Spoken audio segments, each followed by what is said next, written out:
want to thank you for downloading, subscribing, and following the greatest show on demand planning, business forecasting, predictive analytics, S&OP, and related topics. Admittedly, I might be slightly biased, but my mom says it's so it must be true. Let's get to it.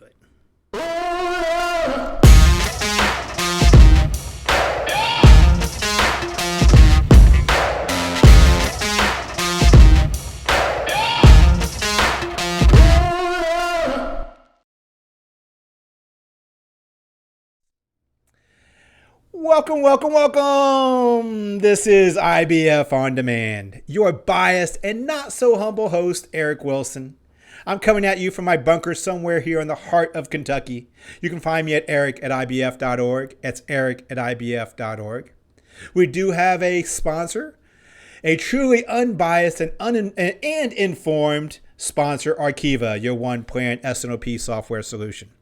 Today, we are going to be talking about bias. We have a very special guest. Okay, if you remember a few episodes ago, I talked about the 5 laws of forecasting. Go back and check out that podcast if you did. It's the 5 laws of forecasting. Law number 3 was, in the absence of any actuals, there will be some bias. We all have bias in our data, in our process, in our methods, in our comprehension of the outputs. There's bias exist. Today, we're going to talk a little bit and reveal a little bit about that. Jonathan is the CEO of North Fine Management. He's advisory counselor for the Harvard Business Review, Supply Chain Brain Top 100 Great Partners in 2020. Jonathan is leading the conversation that behavioral economics represents the next big idea in decision-making and planning in many companies. He believes that by understanding the cause of bias and heuristics in planning, organizations can make rapid improvements in real-world performance. He's got a degree in University of British Columbia, a master's from the MIT Sloan School of Management, and a frequent contributor to the Institute of Business Forecasting, IBF. Help me welcome Jonathan. So welcome, Jonathan. I'm excited to have you part of this podcast today. I'm always excited to be chatting with the IBF and you in particular. All right, thank you very much. I just want to say, I'm excited for today's topic. I personally don't have any bias, but you're like most people I talk to. It's amazing. We find all this evidence of bias, but we can't find anyone who thinks they have it. Yeah, I mean, I'm fairly overconfident I don't have bias, so I'm excited about today's topic so we can talk about everybody else's bias, and that's what I'm excited about talking about. Now, you definitely had a great resume on this, and you've written some good articles on this as well. Matter of fact, I mean, the reason we came to this is because you gave a presentation on this at the Predictive Analytics Conference that IBF had. You're part of that, and thank you for being part of that. Yeah. And you gave a phenomenal presentation about bias.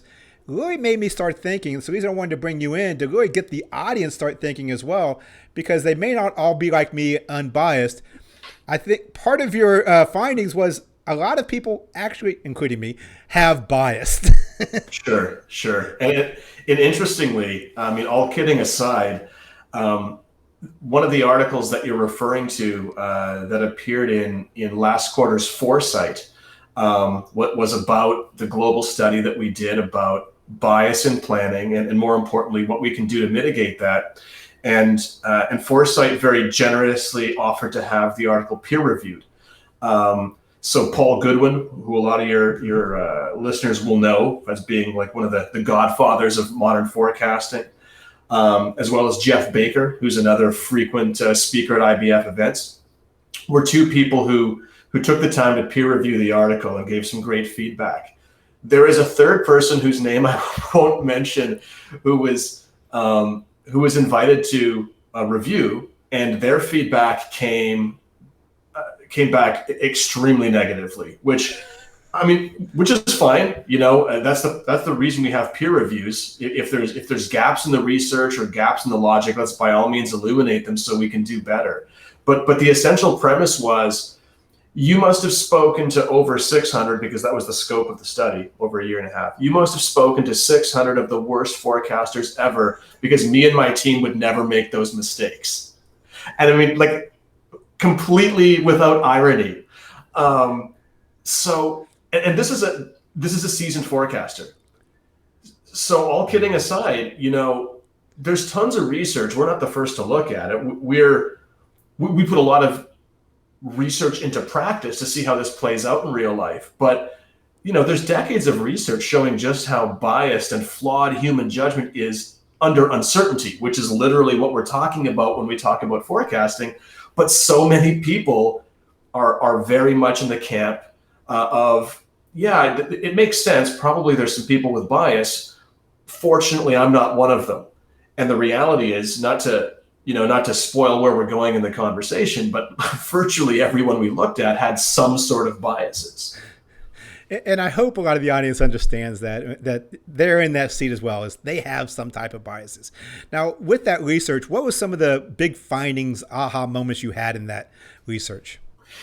Yeah, so what led us to the research was, I'm a practitioner first and foremost. I'm not a lifelong academic. I'm not a lifelong researcher. So when the opportunity to put some of what we were seeing in practice into research for one of our client partners, Heineken, it was an opportunity to start seeing whether some of these biases that we'd been observing in our own work and in the work of people we'd worked with existed on the kind of large scale that behavioral economics suggested they did.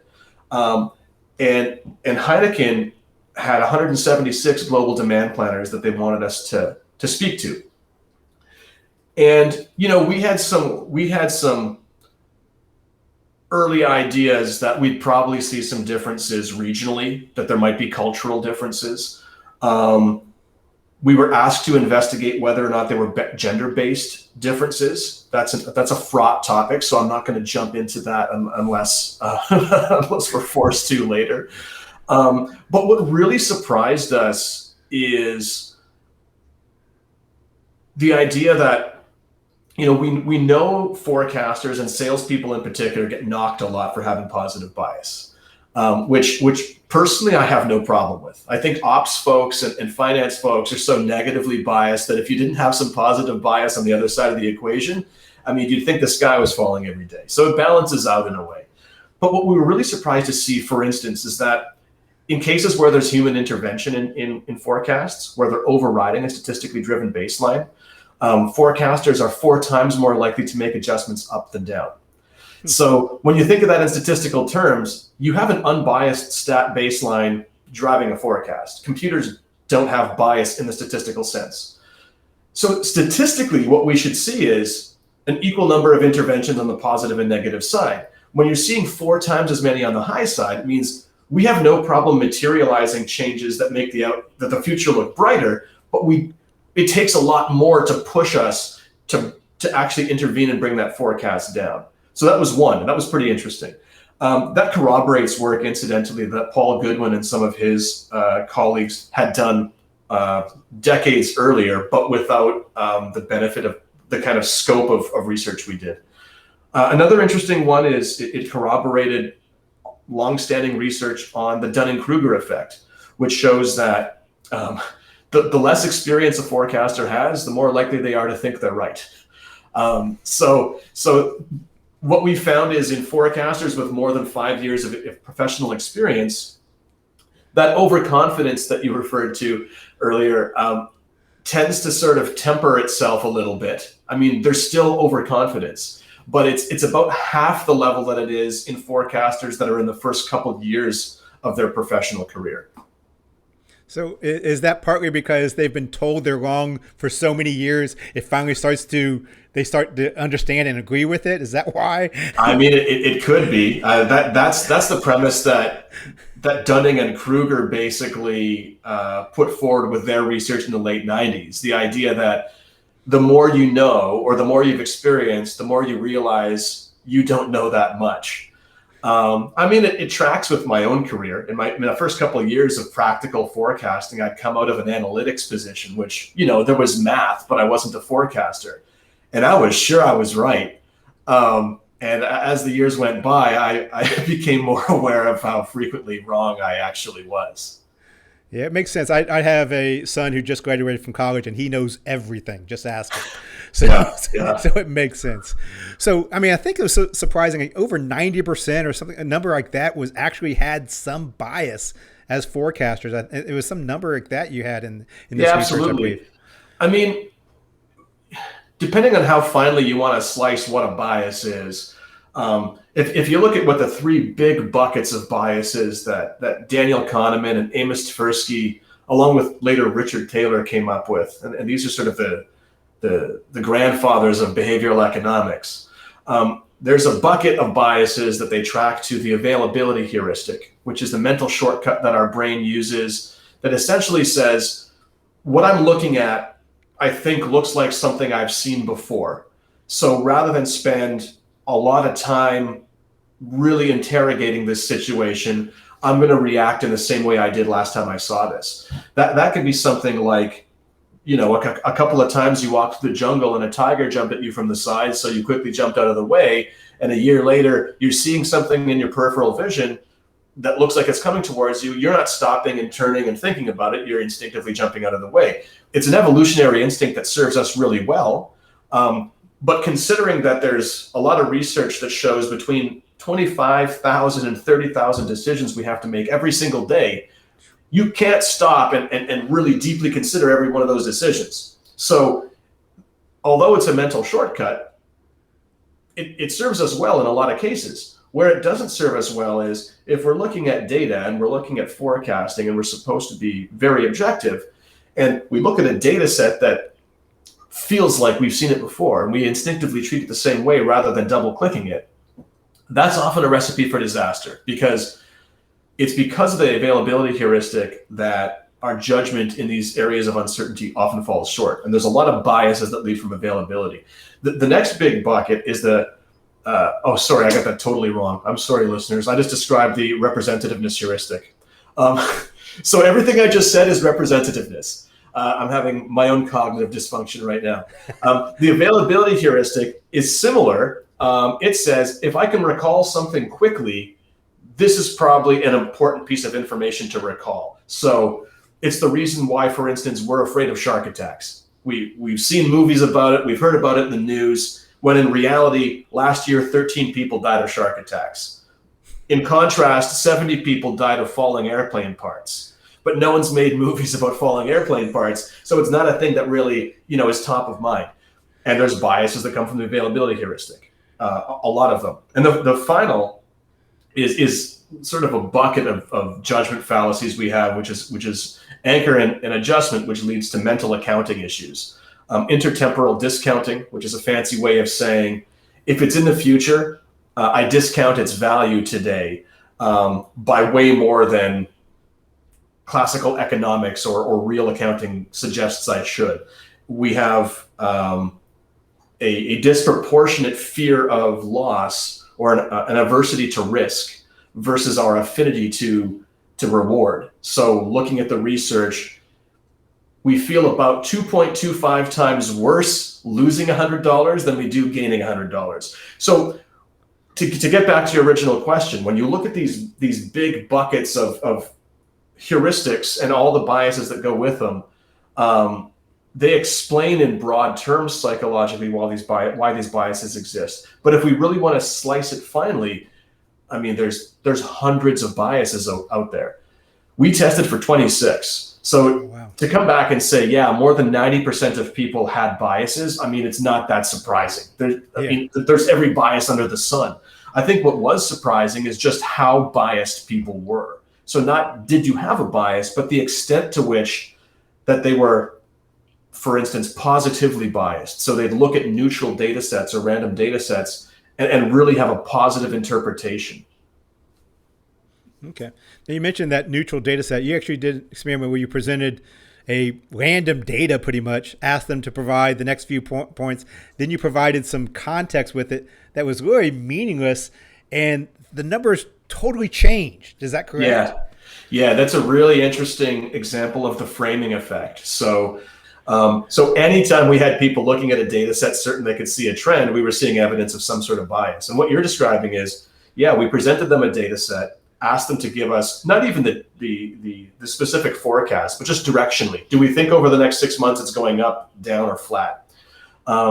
When we provided a completely meaningless backstory, and it was a detrended backstory, so there was nothing in it that was specifically focused on positive or negative. The combination of their either persistently positive or negative lens, compounded with now the framing effect and the confirmation bias effect of having seen the data before, amplified what those biases were. And we saw the degree to which people were certain the trend was going to go up or substantially up multiply. We had 3 times as many people after it was framed certain of their response and certain of the trend direction. I think what's so important about this, Eric, is in times like COVID, forecasters are always operating in periods of uncertainty. And any of your listeners who think they're not need to check themselves, because the future is always uncertain, no matter how robust a data set you have. The second you start forgetting that is when you leave yourself open to all kinds of peril. But particularly in times of COVID, where now, for regulatory reasons, for behavioral economic reasons, end users and consumers' choices, preferences, buying behaviors are changing, and they're changing rapidly in some cases. And being able to use just history as a predictor of the future is, for many companies, not really a viable possibility anymore.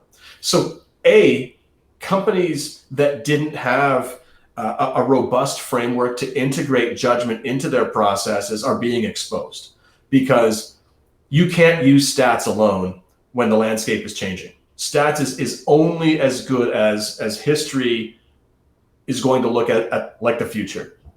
But secondly, even those who were used to integrating judgment into their processes, without a good understanding of, or even a cursory understanding of behavioral science, don't understand the extent to which they're leaving themselves open to bias and the degradation of forecast performance because of all this unconscious baggage that comes along with every human input.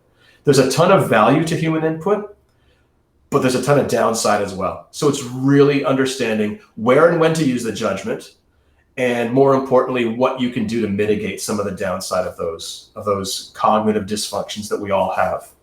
Yeah. So you mentioned that story with the framing effect. I mean, I think it's anchor bias. I've heard it called that by some people as well. I think I can definitely see how that would impede someone's forecast. If they have a forecast, sales comes in with a story, executives come in with a story, you're framing what the inputs that are coming into that, and you're really pushing towards what you think that forecast may be based on some of those biases. I can definitely see how that would impact you in your day-to-day business.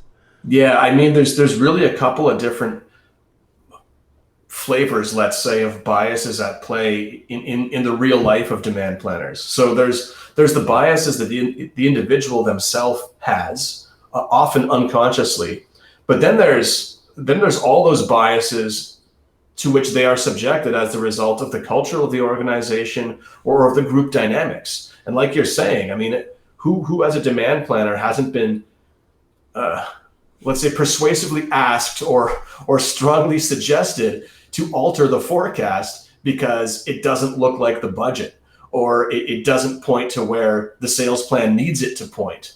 It happens all the time. So not only do we have demand planners who are, doing their best, in many cases blissfully unaware of the extent to which they're already being impacted by their own biases.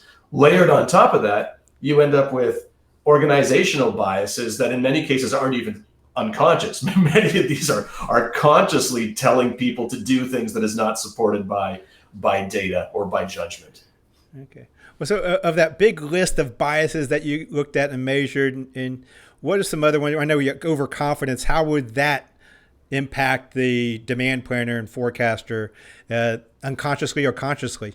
Yeah, so overconfidence is one that Daniel Kahneman said is the most insidious of the biases, and the reason is because it'll reinforce so many of those other biases. So once we've come to a conclusion, irrespective of whether or not that conclusion is flawed, overconfidence sort of digs our feet in. So even when we begin to get evidence to the contrary. Great example of this, well, it's a great example of a couple types of biases, is the Challenger disaster in 1986. So there was a lot of pressure on the NASA engineers to find a way to legitimize the launch because the program was at risk of being defunded by Congress. There was a lot riding on the launch being on time. It had already been scrubbed once. There was this kernel of doubt in the data that confirmation bias and overconfidence, because I mean they're NASA scientists, like they're really smart guys. We've landed people on the moon. We've done 100 of these space shuttle launches by this point. Trust us, we know what we're doing. And rather than admitting the possibility that they could be wrong, and as a result interrogating some questionable data that would have illuminated the fact that, hey, we run the real risk of an O-ring failure in these temperatures, that overconfidence set them on their course and blinded them to the possibility that they should be considering other suggestions. So overconfidence is, it's a really big one. I can definitely see that. I mean, if you have external factors saying one thing, that overconfidence could blind you to some of the data that's out there, some of the variables that's out there. Then, I mean, it takes a lot for a person to not only say, "Hey, listen, I know you want this forecast to point in the same direction as your sales plan and budget, but not only am I not seeing it, additionally, I need to tell you there's the strong possibility I could be wrong." I mean, that's a tough thing to say. That is. Especially when you're being paid for your opinion, right? But it's ironically, in a way, it's that lack of confidence in our role in the position that leads to that overconfidence that once we've come to the conclusion, we stick to it and we don't want to really admit the possibility of being wrong. Cluster illusion's another one, if you were looking for another great example of a bias. Go ahead. Yeah, sorry. Really quickly, cluster illusion is, I mean, this is one sort of tailor-made for demand planners. This comes out of the representativeness heuristic, where we think we see something that looks like something else we've seen. Cluster illusion is a specific bias arising from this heuristic, whereby we think we can identify patterns when the data is stochastic or random, or we'll often miss patterns in data that may at the surface look random, but it doesn't take a whole lot of computing horsepower to figure out there are some underlying trends there. And we saw this time and time again in our research, asking people to identify patterns. And once you've asked them to, they do, except that in most cases they weren't there. And this is to get off track a little bit of forecasting and shine the spotlight on sales organizations. This is one of the downsides, I think, of organizations who are really fanatical about ensuring that salespeople submit forecasts. Because when you're forcing them to do that, they'll try to find patterns. I mean, they'll try to be good corporate citizens and do what you've asked, but you're asking them to do something that humans are not that great at to begin with. And when you're insisting that it has to happen, I mean, how many of them are going to say, I don't want to do this, or I can't do this because I don't know enough to give you good information? They're going to try to find patterns, even if they don't exist. That is so true. Okay, now I'm completely depressed. You've convinced me that I do have bias, and I really don't see everything I do is going to be wrong now. You finally got me to that place. What exactly does these demand planners, forecasters, what do we do? How do we understand? How do we overcome this? Yeah. Well, I mean, listen, there's no overcoming it. The first, great. Now I'm even more depressed. The first reality is recognizing, and I mean, you and I have been forecasting long enough that we've heard this old chestnut a bunch of times. The forecast is always wrong. I often quickly follow that up to tell people that's not a get out of jail free card. There's a lot of good work we can do, but if the plan is to get the forecast perfect, your mindset isn't right. That isn't what we should be aiming at. We should be aiming at improving wherever possible. And I think what we can do where these biases are concerned is, number one, in recognizing they exist, that gives rise to then going out to measure them. Let's determine in organizations and in planners, how much bias do they have? What types of bias exist? Do we have organizational biases? Because what we also found in some of the work we did with Heineken and later Dell Technologies is identifying the biases just by identifying them, had an amazing mitigating effect in the biases when we checked 3, 6, and 9 months later. So once you told people they were biased and how they were biased, you began to see this automatic sort of self-correction. It didn't take care of all of it, but you can't fix what you haven't measured in the first place. So number one, you shouldn't be using any input to your forecasting process that you have not measured the accuracy of iteratively, continuously. Forecast value add, which I'm not going to jump into because there's tons of great information on the IBF site explaining how to do it. But forecast value add, I think, is the single most effective way that you can mitigate the effect of biases in planning, because it really gets to the heart of what in my forecast is making me better, what's making me worse, and where are these biases coming from. And I think the third way is to understand that, okay, you, like everyone who hears how biased they are, wants to know what they can do to fix it, but you're never going to be perfect. And that important recognition is understanding, or why it's important to understand, where should I be integrating human judgment? Given that human judgment has benefit, but will also always be flawed, I want to be specific about where I put that. I mean, if I've got items or SKUs that I'm forecasting that are steady state, my coefficient of variance is 0.1. They don't change month on month, and COVID didn't affect them, and I've got 20 years of history. Asking salespeople or demand planners to jump in onto those parts and make adjustments is not going to yield anything positive. Computers are going to be able to do that all day long.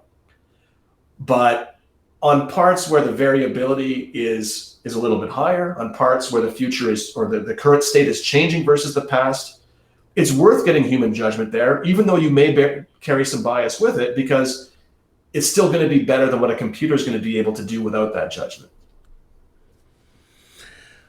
Great advice. And I think people can actually talk to you guys as far as for additional training and things of that sort to actually help identify and overcome some biases. Yeah, exactly right. I mean, you can reach out to me online on LinkedIn or our corporate site at northfind.com. I mean, we're pretty easy to find on LinkedIn, though. There's, for instance, the assessment tool is free. So anyone that wants to see what their biases look like for the 26 we tested can go to the Northfind site. One of the sub pages will direct you to the bias assessment tool for a more detailed analysis and a more detailed training and mitigation framework. Yeah, by all means, we can help organizations like we've helped other clients in the past. Well, great. Well, unfortunately, we're out of time, but I really enjoyed our conversation. I mean, I love talking about this and getting people thinking, and kind of that self-introspection, saying, yeah, guess what? I may not be as perfect as I thought I was. And that's great exactly for people right to know. So, always a pleasure chatting with you, Eric. Great speaking with you. I'll talk to you again soon, hopefully in person. Yeah, hopefully. All righty. Bye. I think the things that I got most out of that conversation, was a fantastic interview with Jonathan, but I think the things we got out most was need to admit we have a problem. That, first and foremost, actually helps solve a lot of our bias. Not a lot, but it helps solve some of our bias. Just admitting we have the problem. I mean, remember, law number 3. Go back, check out that podcast, The 5 Laws of Demand Planning and Forecasting. Law number 3, in the absence of any actuals, you will have some bias exist. So I think we need to continue to be skeptical about our data, about ourselves, about the process. Be consistent. Be consistent in our processes that we can then start measuring. Be mindful. Understand that biases exist and look for them. And be measured. Find ways we can measure the outputs. He mentioned this as well. Don't do anything that you can't measure an input of the process. To start correcting for some of that bias, what I'd recommend is, first of all, start with a statistical baseline. We talked about the framing bias or the anchor bias, having a number that actually anchors you to going towards that number. If a management says, hey, I think the forecast is going to be such and such, when you start creating your forecast, that becomes your anchor. Starting with a statistical baseline is a great place to anchor your forecast to. It's a great anchor bias to actually have, because now you're correcting that up or down from where the data, the original numbers happen. Remember, there may be some bias there as well, but you have to assume that some of the statistical outputs doesn't have that bias that you interject into it. So have that be your starting point. Have that be your anchor bias. Don't touch or add what you don't know.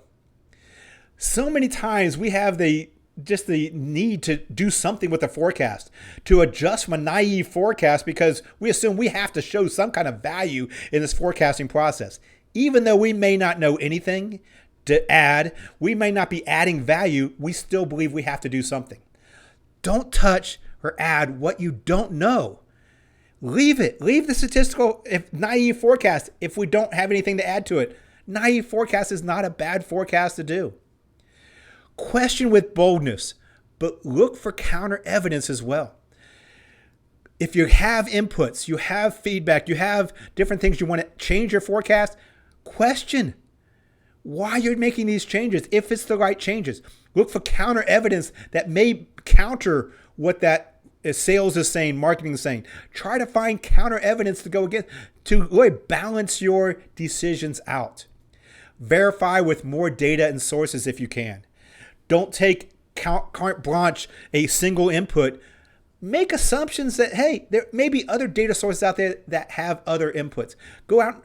Don't rely just purely on your historical data now. Go find evidence to prove your historic data is telling you the right story. Don't add or use what cannot be measured. Goes back what Jonathan said as well. Look at what you can measure, forecast value add, and collaboration, transparency, and consensus. That becomes the key. Be collaborative. Look at other inputs. Be transparent about what you know, also what you don't know. Be honest what you don't know and as well. Have that in your communication and collaboration as well. And then build towards that consensus. Those are all key things you can do to help stop your bias. Starting with your anchor bias if stat, not touching what you don't and adding what you don't know, question what you are getting in, verify with more data sources, don't add or use what can't be measured, and finally, collaboration, transparency, and consistency. All those things will help eliminate bias and provide a better forecast going forward. Well, I'm going to go question everything. I'm fairly confident everything I told you in this podcast is 100% correct. So with that, I'm going to leave you now. My name is Eric at ibf.org. If you want to reach out to me, it's eric@ibf.org. We do have our sponsor, Arkiva, your one-plan S&OP software solution. Check out IBF. They are celebrating their 40 years of knowledge, 50,000 active professional members, and you can join us in helping celebrate the birthday. Be part of this team, be part of ibf.org, be part of the membership, be part of this community, be part of the growing number of professionals in demand planning, business forecasting, predictive analytics, S&OP related fields. Be part of it, ibf.org. So thank you for being part of the podcast. Continue watching, like, share, subscribe. And I have a personal bias that I'm going to ask you to do. Wash your hands.